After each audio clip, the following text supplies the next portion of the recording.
within the Better Man program and within the academy, we've got the 5 elements of a strong man. At the end of the day, it's about being a multi-dimensional man and not just being reduced to a one-dimensional man. Our identity, who we are, what we do, is not just to make money.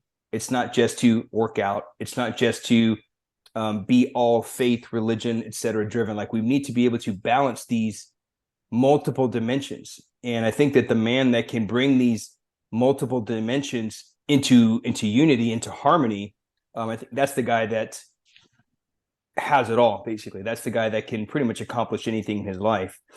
And it comes down to ultimately how to get there is a man's ability to respond. So I started thinking about the word responsibility has just been in my zone of awareness, I guess. It's just been a word that's been sticking with me lately. It's one of my core values, personal responsibility, right?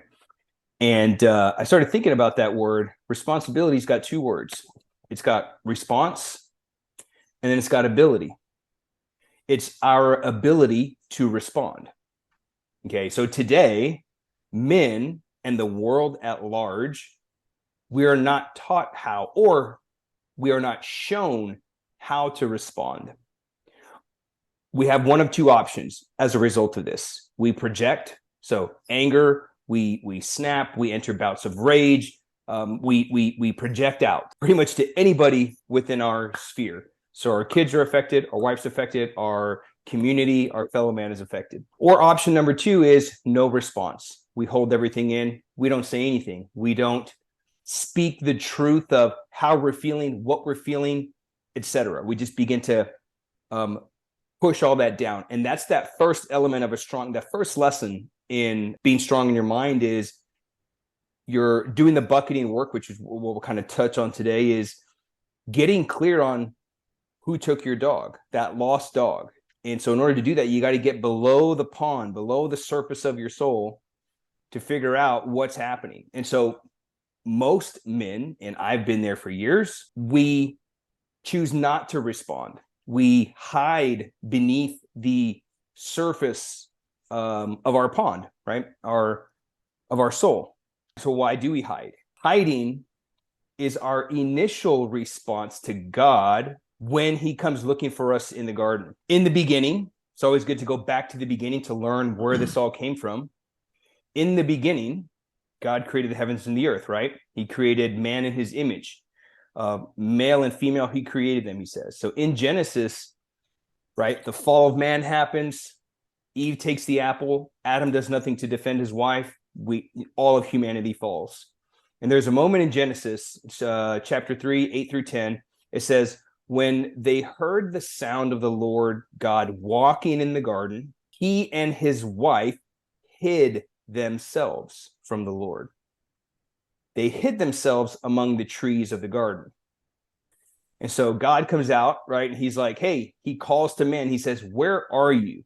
And Adam responds, his response was, well, I heard you in the garden coming. I was afraid because I was naked, so I hid.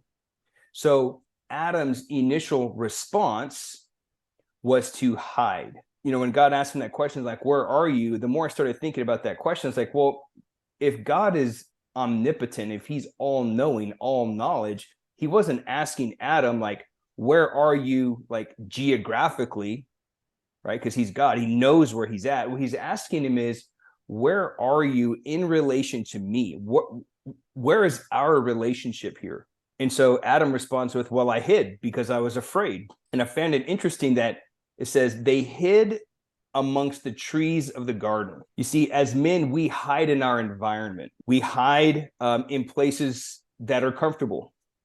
Sometimes that's even the gym, getting our workout in. Sometimes we hide there because it's the only place we feel safe, because our trust has been violated. We don't feel safe to speak that truth of how we feel. And so we hide in the garden of our mind oftentimes, and we get trapped with our stories.